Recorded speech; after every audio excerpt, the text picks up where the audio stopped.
Hi guys! It's me again, Mrs. B. And for today's video, samahan nyo nga kami dito sa first night namin sa Hong Kong. At syempre, sasakay kami ng hop-on bus! Guys, super ginaw na talaga.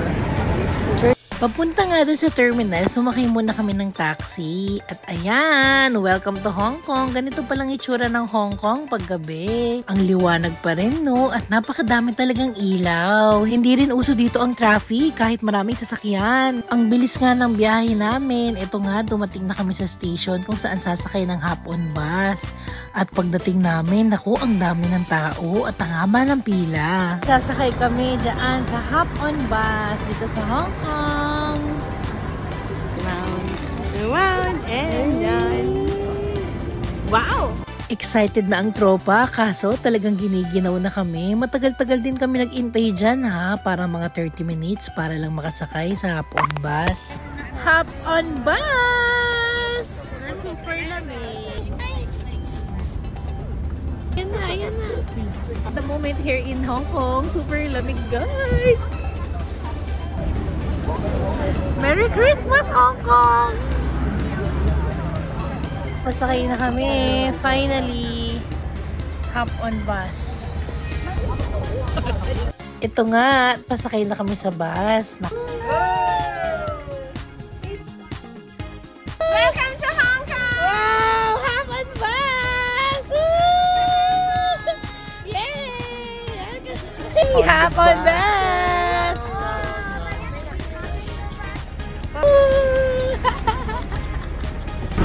Super lamig guys, hop-on bus. Ay, napakasarap nito. Alam mo ano? We deserve it. Merry Christmas. Wow.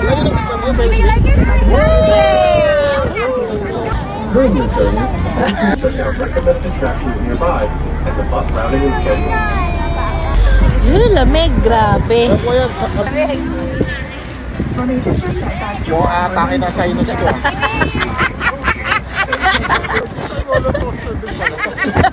Super lamig.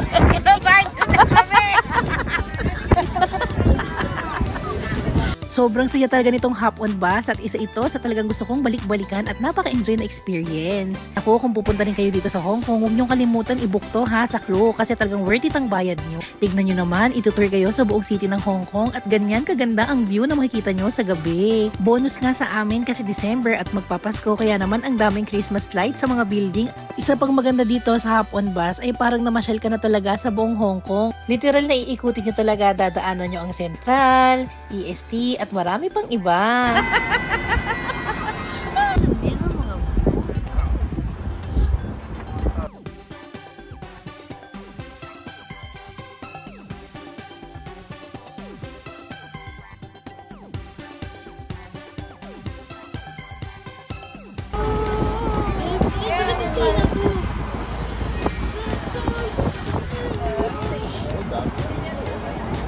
Siyempre, hindi pwedeng hindi daanan ng isang pinakasikat na hotel dito sa Hong Kong at yan ang Peninsula. Lalo na Pasko dito sa Hong Kong, talagang mapapawaw ka sa ganda. Hotel. Peninsula Hotel. Oh, ganda! Wow! Mansion! Andito na tayo sa mga attraction sa Hong Kong at ayan, tignan nyo ang sikat na tower clock. O diba? Dito pa lang sa hop-on bus, dinatour mo na ang buong Hong Kong at talagang sulit na sulit. Sobrang enjoy ko, hindi ko naramdaman ng oras. Siguro mga 1 hour yung tour or mga 45 minutes, mga ganon. At kung nag-enjoy ka sa vlog ko at talagang gusto mo ring subukan ng hop-on bus, ayan, itype mo lang dyan sa Klook, hop-on bus at lalabas na yan. 1,746 ang isa pero sinasabi ko sa'yo, sulit na sulit yan. Kaya ano pang hinihintay mo? I-book mo na! Ayun lang! Thank you for watching! Bye!